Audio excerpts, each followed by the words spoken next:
Well, look what I got here on my feet. A pair of pink shoes. Back in the time when I was still young, I would have never even considered going outside with anything pink on. This might stem from a prolonged belief that boys should always be brave and strong, but for girls, well, pink. But my trips to Xiangxi in Hunan province in 2021 changed my perspective. Now, let's imagine this. A little girl and a younger brother, not too poor, not too wealthy. The mother treats a boy well, sending him to a private school, even pushing him to start a business. The girl, however, 30 minutes on bus every day, second tier local government school, and at home, always the unwelcome sparrow, being expected to sit straight, be gentle, and be the typical girl. She had dreamt to be a doctor, but her mom said, no, be a good housewife. During my time I spent in Xiangxi, I have the chance to visit a young girl who is just like this. She let me realize that all those things that we face right now is something that's easy for them to have, but not something that we should have. As I was overwhelmed by such disparity, I noticed for the first time that the little pair of pink shoes fidgeting nervously on the girl's feet, the toes curling against the floor. I suddenly realized that I still have so much to learn about the ins and outs of the world's inequalities. Meanwhile, my trips to Xiangxi also helped me to understand that I, too, can be the change maker from the little things we made. So let me share you the story of this pair of pink shoes.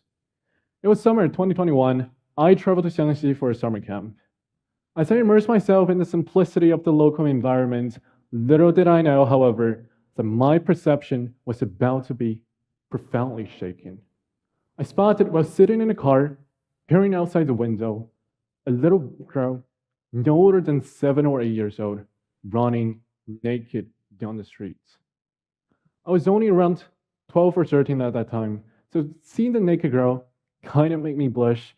Yet as I came back to my senses and processed what I just saw, my mind was flooded with questions. Why was no one telling the girl how dangerous she was? Why was nobody being so welcoming for him to become the ones that she should be? I soon formulated my own explanation. People in these underprivileged places have so different lifestyles, economic levels, and perspectives compared to us in Shanghai. Maybe they indeed value boys more than girls, or maybe they are just too busy with their jobs for survival, who therefore leave behind. So that was the very same moment when I came to understand that the notion of equality is just so different here in Shanghai and there in Xiangxi. And that solving inequalities require us to be on the ground and see what the real problems are. During the time I spent in Xiangxi, I also had a chance to visit a local boy and teach him online English lesson. He was the happiest child I have ever seen. Every time we had a lesson, he always came with a huge smile on his face. He was so happy that he sometimes forgot he got homework to do or that he had a class with me. That pure smile often caused me to forget he was the same age as I was. And one day I got a chance to visit him. Upon entering his house, I was shocked. It was different from the house filled with happiness that I saw through the little camera during our online lesson. It was cold and it was dark. Upon entering his house, I suddenly felt the happiness is just be gone. In the corner, I saw the little boy sitting on a small bench, hunched over and staring at his television screen. When he spotted me, we both stared at each other awkwardly for a second before he recognized that I was a teacher who bothered him with English vocab every Sunday. Suddenly, his demeanor changed, and he smiled the familiar happy smile that I had grown accustomed to. but his body and the tattered clothes projected unhappiness. This didn't stop us from striking up a conversation, though, and slowly I came to understand that the boy got no friends in school. He could only play with his uncle's 5-year-old kid. His parents were divorced. He got health issues and trouble digesting food. He was restless, perhaps with ADHD, and couldn't study because he was always distracted. His mother revealed that she wouldn't let the boy go to school or take lessons from the teaching program anymore. Sitting beside him, I noticed for the first time that he was so sane.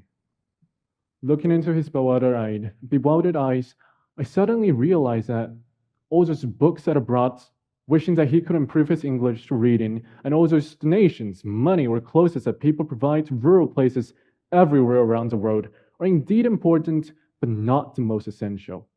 When I came and gave him a visit, he cheers up as if seeing an old-time friend, and 3 hours passed by with every minute filled with hearty laughs and conversations.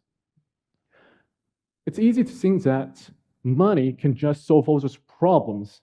Maybe it might, but they can live an even better life if we can also provide them with something else, our attention. Once I learned the importance of being on the ground and a more decisive definition of the nations, my heart was called out to spread this awareness amongst my friends. And that's how it all started. Together with 20 of my friends at the Huili School, we launched the Gender Equality Club, a club that aims to provide a platform where we can openly discuss and share knowledge around promoting equality. And remembers a girl who dreams of being a doctor? She became my second student in the teaching program, and I always tell her, don't be afraid of anything standing in your way. Always be yourself. Because I believe if knowledge is power, then there is no better way to empower ourselves or the people around us with education over these matters. Which leads to my final points. All of us can help. We can help prevent wealth inequalities that cause a boy to lose his chance for an education.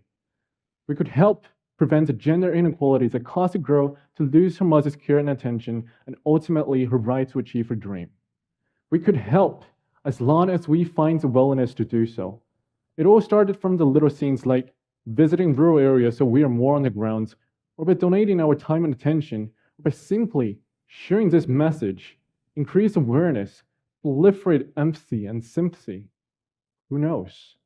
We can start small, but we can end up changing something real big.